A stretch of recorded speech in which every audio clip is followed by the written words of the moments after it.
एक बंदर ने बताया कि ये 6 काम आप अपने बच्चों के सामने ना करें, आपकी औलाद कभी भी नहीं बिगड़ेगी। जी हाँ दोस्तों, आखिर वो 6 काम कौन सी है जो कि बंदर ने इंसान को बताया है, इस कहानी के माध्यम से समझने का प्रयास करेंगे। दोस्तों, अगर आप हमारे चैनल पर पहली बार आए हैं मेरे प्रिय दोस्त और भाई एवं बहन, तो चैनल को सब्सक्राइब कर लीजिए, ऑल नोटिफिकेशन को ऑन कर लीजिए। चलिए दोस्तों, कहानी को शुरू करते हैं। एक गांव में एक व्यक्ति रहा करता था। उसके पास एक गाय थी।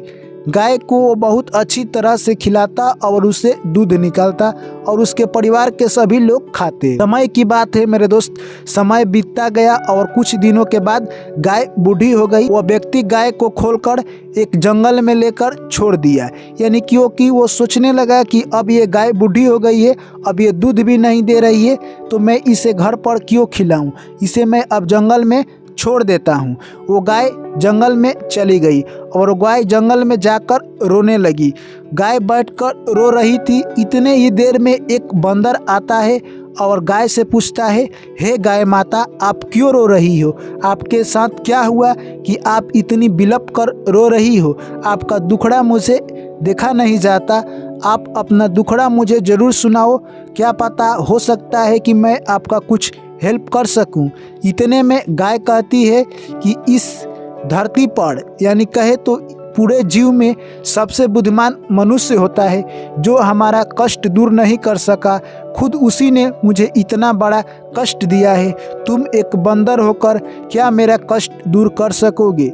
इतने में बंदर कहने लगा, हे गाय माता, मैं इतना आपको विश्वास जरूर दिलाता हूँ कि मैं आपका कष्ट दूर तो नहीं कर सकता, पर हो सकता है कि आपके कष्ट को कुछ कम कर सकता हूँ और आपको कुछ दिलासा दिला सकता हूँ, जिससे आप बची हुई ज़िंदगी को अच्छी तरह से व्यतीत कर सकती हैं। इतने में गाय कहती है कि हे बंदर भाई, जब तुम इतना हट कर ही रहे हो तो मैं तुम्हें सुना देती हूँ अपनी कहानी।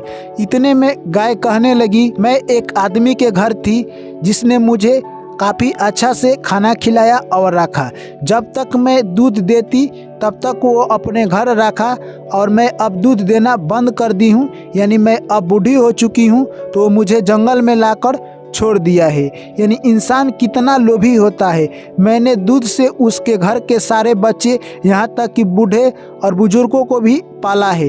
यानी उसके छोटे छोटे बच्चे मेरे दूध खाकर इतने बड़े हो गए और इतने सारा मिठाइयाँ भी हमारे दूध से बनाई। आज तक मैंने उस इंसान से कुछ भी नहीं मांगा।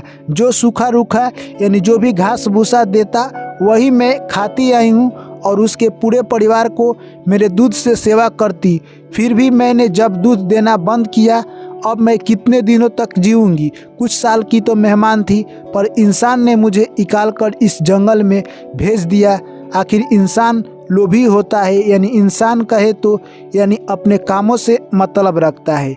यह सब दुखड़ा सुनकर बंदर कहने लगा कि हे गौ माता, आप इंसान के बारे में इतना कह रही है, इंसान इससे भी गिरा हुआ हो सकता है। इंसान समय के साथ बदल जाता है। इंसान की कथा गौ माँ आप कह रही है, आपको मैं एक कथा सुनाता हूँ।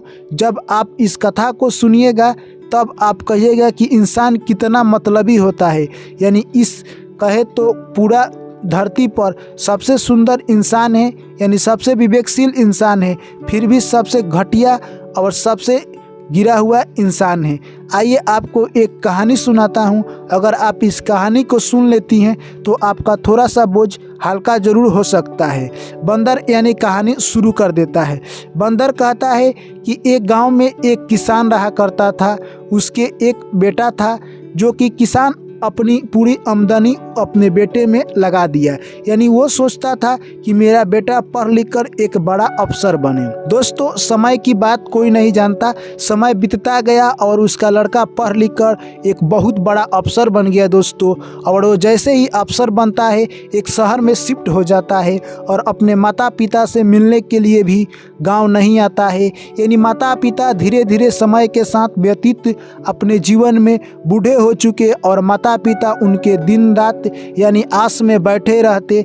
वो लड़का ना तो फ़ोन करता और न ही घर पर आता, यानी वहीं पर वो शादी कर लिया था और अपने बाल बच्चे के साथ अपनी ज़िंदगी में मस्त और व्यस्त था। दोस्तों कहे तो समय सबका बदलता है। जहाँ दोस्तों आपको बता दें, यानी बूढ़े माता पिता ने निर्णय लिया कि अब हम लोग कितने दिन का मेहमान है, हमारा लड़का तो आ नहीं रहा है घर पर, हम लोग खुद ही चलकर उससे मिल लेते हैं। उन्होंने प्लान बनाया और अगले दिन वो शहर के लिए निकल गए। कुछ दिनों के बाद कहे तो दोस्तों यानी वो शहर पहुंच गए और अपने लड़के को देखकर वो धन्य हो गए। सोचने लगे कि इस जीवन के आखिरी पल में हमारा लड़का हमसे ज़रूर मिल गया। और जैसे ही लड़का ने अपने माता पिता को देखा, वो भी थोड़ा सा खुश हुआ, उतना खुश नहीं हुआ जितने कि माता पिता उसको देखकर खुश हुए। दोस्तों कहते हैं इंसान मतलबी होते ही हैं, जैसे कि वो लड़का मतलबी हो चुका था, यानी वो अपने माता पिता के फेर में नहीं रहता। यानी वो लड़का अपने माता पिता को घर में ले गया और उसके बूढ़े माता पिता और उसके लड़का वहीं पर अब रहने लगे। यानी कहे तो दोस्तों उसके परिवार में अब बहुत सारा मेंबर हो चुके थे, क्योंकि माता पिता और उसका लड़का, बीवी और उसके बच्चे, यानी ज़िंदगी अब काफ़ी खुशी से चलने लगा। शुरू में यानी उस लड़का की बीवी अपने सास ससुर की काफ़ी सेवा करती। समय दोस्तों ऐसे ही बीतता गया। अब उसकी बीवी यानी अपने बूढ़े सास ससुर को बोझ समझने लगी। वो कहने लगी कि इनको आप कहीं ना कहीं शिफ्ट करा दीजिए, क्योंकि इनकी देह से बदबू आ रही है। अब डेली तो नहा नहीं सकते हैं और हमें ही कष्ट देते हैं। जब भी खाना खाते वो दोनों यानी कहे तो उनके माता पिता, तो वो कभी ना दाल, कभी सब्जी या कभी भात यानी बेड पर गिर जाती, जिससे उसकी बहू काफ़ी गुस्सा रहती। दोस्तों लड़का यह सब बात सुनकर बोलता है कि मैं अभी इसका उपाय करता हूँ। लड़का अगले दिन मार्केट जाता है और मार्केट में प्लास्टिक का बर्तन खरीद कर लाता है। कहे तो दोस्तों वो बर्तन लाकर और अपने बीवी से बोलता है कि ये बर्तन इन लोगों को दे दो, ये लोग इसी में खाएंगे।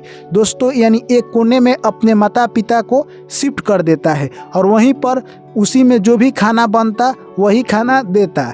यह सब उसका लड़का देख रहा था। एक दिन वो लड़का अपने पिताजी से पूछ देता है कि आखिर हमारे दादा दादी अलग क्यों खाते हैं, यानी उनको इस प्लास्टिक के बर्तन में आप लोग खाना क्यों देते हैं, यानी वो हमारे बर्तन में क्यों नहीं खाते हैं और वो अलग रूम में यानी एक कोने में क्यों शिफ्ट है। इतने में उसके पिता बोलते हैं कि इसलिए दादा दादी को अलग हम लोग बर्तन ला दिए हैं, क्योंकि वो लोग के शरीर से बदबू आ रहा है।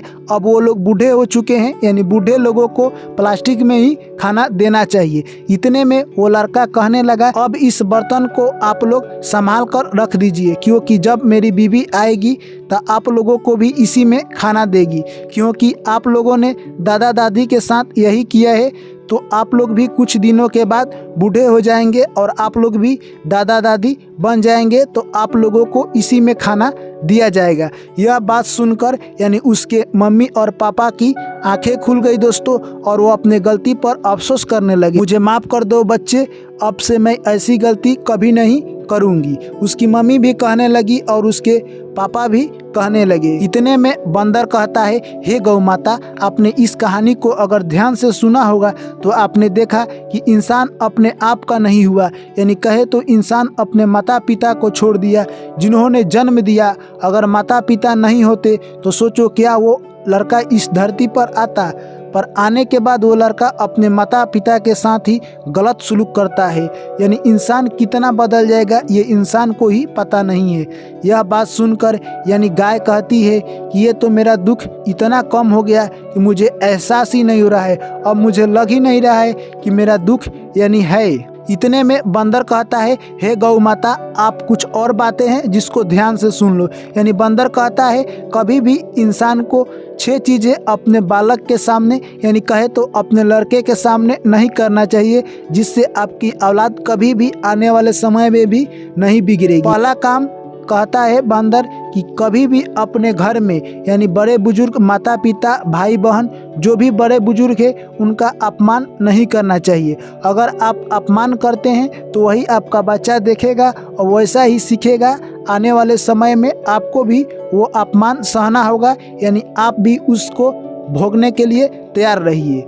दूसरा बात कहता है कभी भी अपने धन दौलत को अपने बच्चे के सामने उजागर नहीं करना चाहिए, नहीं तो वो पढ़ाई लिखाई छोड़कर अपने धन दौलत की यानी कहे तो दादागिरी दिखाने लगेगा और वो भूल जाएगा कि पढ़ाई लिखाई भी करना होता है। तीसरा बात बताता है बंदर और कहता है कभी भी यानी बच्चे के सामने नशा वाली चीज़ नहीं खानी चाहिए, नहीं तो उसको भी लत लग सकती है और आपका घर बिगड़ सकता है। यानी अगर आप बच्चे के सामने नशा वाली पदार्थ या वस्तु या कोई भी चीज़ खाने वाली हो या पीने वाली हो अगर आप पीते हैं या खाते हैं तो आपके बच्चा भी आने वाले समय में वही करेगा जो आप करते हैं। और चौथी बात है कभी भी घर में लड़ाई झगड़ा ना करें। अगर आप लड़ाई झगड़ा करते हैं तो वही आपके बच्चे भी सीखते हैं और वो भी बड़े होंगे तो वही करेंगे जो आप अभी कर रहे हैं। और जब आप बूढ़ा हो जाएंगे तो आप लड़ाई झगड़ा करेंगे तो आपका जीवन काफ़ी कठिन लगने लगेगा।